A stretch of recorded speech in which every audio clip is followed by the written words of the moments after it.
L'offre qui a été déposée, elle a tout sauf d'être claire.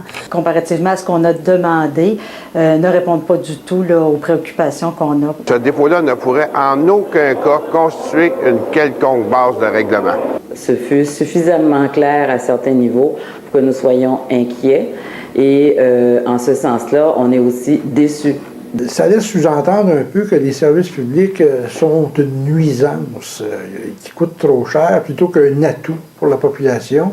Sur 5 ans, le gouvernement Charest offre d'augmenter de 7 % l'ensemble de ses coûts de main-d'œuvre. 7 % sur 5 ans, ça pourrait vouloir même dire aucune augmentation de salaire pour certaines années de ces 5 ans-là. En tout cas, c'est comme ça qu'on l'interprète et ça, c'est vraiment inacceptable. Le gouvernement laisse croire qu'il donne 7 % de salaire à ses employés. C'est faux. On mettrait les relativités salariales, des demandes sectorielles, donc dans différents secteurs qu'on ne connaît pas toutes les demandes et que ça irait tout dans le 7 %. En bout de ligne, on n'est pas capable de dire s'il y a augmentation salariale ou non. Et Mme Gagnon-Tremblay a aussi dit que les 3 premières années, il ne fallait pas être trop gourmand. Donc, c'est en bas de 1,4 %. Il fallait en plus ne pas être gourmand. Donc, pour nous, c'est clair que ça se traduit par des gels. C'est du gel salarial déguisé. C'est non au gel salarial déguisé. C'est non au gel salarial, point. En même temps qu'on coupe dans les effectifs, qu'on enlève l'expertise puis les moyens dont on a besoin, on nous demande de faire des gains de productivité. Alors, c'est complètement, là, je dirais, là, intersidéral comme dépôt. Là. Vous aurez compris que 17 % c'est loin d'être une augmentation salariale. Je disais même à la blague à des collègues, si ça continue ainsi, il va falloir lui faire un chèque tantôt. Les demandes du Front commun sont très raisonnables. On demande 11,25 % sur 3 ans.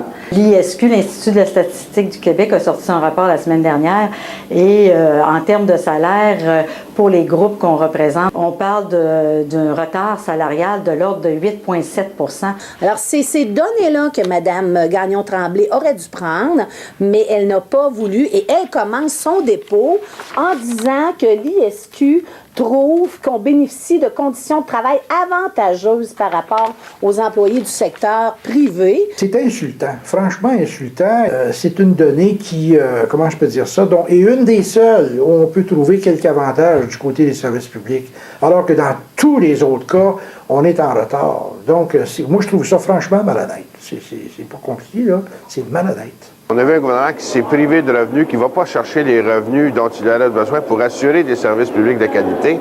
À force de ne pas payer le monde qui travaille dans les services publics, on a de la difficulté à en attirer, on a de la difficulté à les retenir.